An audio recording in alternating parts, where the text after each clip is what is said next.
The Torah verses convey profound messages that we can insightfully extract for our daily lives.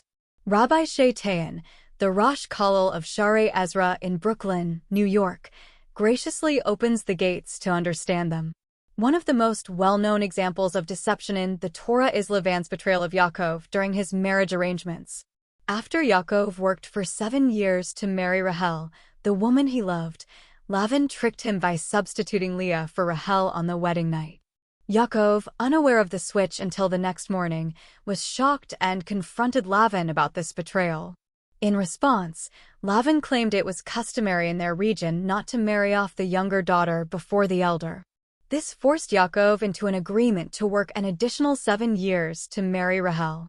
Rachel was given to Yaakov immediately after the 7-day Shavabrakit period for Leah, under a new agreement that Yaakov would work for Lavan for another 7 years.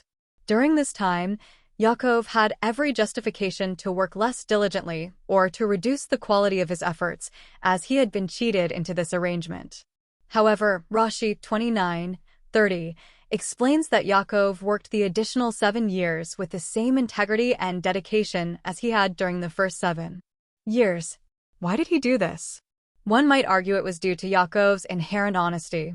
However, another comment by Rashi 29:12 suggests that from the moment Yaakov met Lavan, he hinted that he was well aware of Lavan's deceitful nature and capable of being equally tricky if necessary. Yaakov essentially warned Lavan that any attempt to cheat him would be met with equal cunning. Despite this, Yaakov chose to maintain his integrity, showing his commitment to his values even in the face of Lavan's treachery. Why did he do this? Before attempting to answer this question, let us first examine how Yaakov's grandfather, Avraham Avinu, dealt with Ephron when purchasing a burial place for his wife, Sarah. Avraham approached Ephron to purchase the cave of Machpelah as a burial place for Sarah. Although Ephron initially offered the land for free, he subtly insisted on an exorbitant price of 400 silver shekels. Avraham had the opportunity to accept the land for free or negotiate a fairer price, as is customary in real estate transactions. However, he chose not to bargain and allowed Ephron to take advantage of him, paying the inflated price.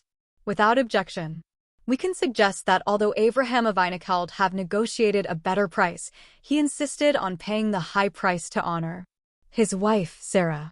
Even though she was no longer alive, Avraham wanted to show her the utmost respect. The honor of one's wife is not only for her, but also reflects on the husband, their children, and the entire family.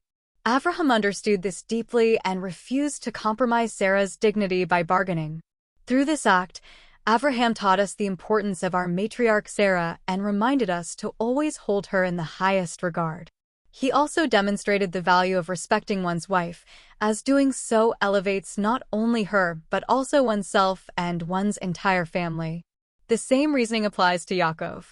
He could have worked less diligently and produced less, as Lavan's deceit might have justified such behavior.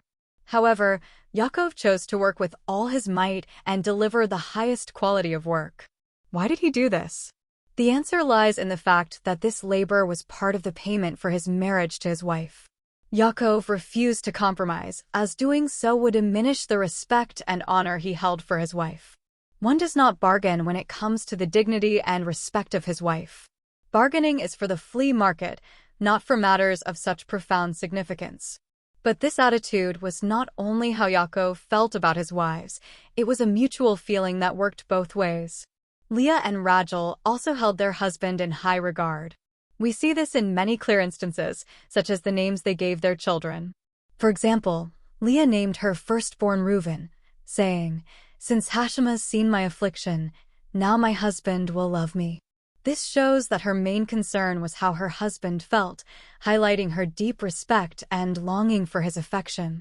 Another example is when Rachel asks for Thedidame Thatriyuvan brought to his mother, Leah. These Thedidame were clearly not ordinary plants.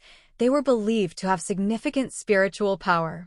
Some suggest that they had the ability to cure infertility, which Rachel desperately needed.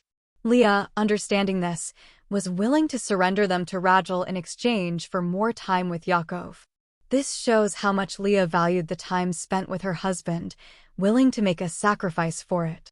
This highlights an important lesson in a generation where men are often ridiculed, such as in media that depicts them in degrading ways or advertisements showing them as clumsy, bumping into walls, or speaking nonsense. These portrayals are part of the larger, troubling movements emerging worldwide. In contrast, the Torah's outlook emphasizes that men should be highly respected. The same lesson applies here. Just as a wife respects her husband, that respect will return to her, much like a boomerang. This article was written in cooperation with Shuvah Israel.